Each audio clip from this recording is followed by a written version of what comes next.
ಯಾಕಂದ್ರೆ ಆತನ್ ಮಾತ್ರವೇ ನೀರಿನ ಮೇಲೆ ನಡೆಯುವುದಕ್ಕೆ ಶಕ್ತನು. ಆತನ ಒಂದು ಮಾತಿಗೆ ಬಿರುಗಾಳಿ ಕೂಡ ಶಾಂತವಾಗ್ತದೆ.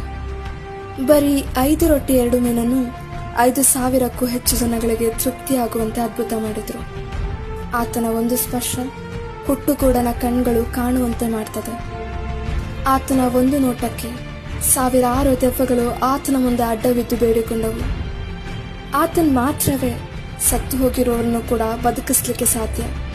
ನಮ್ಮ ಪಾಪಗಳ ಪರಿಹಾರಕ್ಕಾಗಿ ಆತನು ತನ್ನ ಪ್ರಾಣವನ್ನೇ ನಮಗಾಗಿ ನೀಡಿದರೆ, ಹೌದು, ಸಮಾಧಿ ಆತನನ್ನು ಹಿಡಿದಿಟ್ಟುಕೊಳ್ಳಿಕ್ಕೆ ಸಾಧ್ಯವಾಗಲಿಲ್ಲ. ಆತನು ಮರಣವನ್ನು ಪಾತಾಳವನ್ನು ಜಯಿಸಿ 3ನೇ ದಿನ ಮೃತ್ಯುಂಜಯನಾಗಿ ಎದ್ದನು. ಮತ್ತೆ ಈ ಲೋಕಕ್ಕೆ ಆತನು ನ್ಯಾಯಾಧಿಪತಿಯಾಗಿ ಅತಿ ಬೇಗನೆ ಬರಲಿಕ್ಕಿದ್ದಾನೆ. ಸಿದ್ಧವಾಗಿರಿ.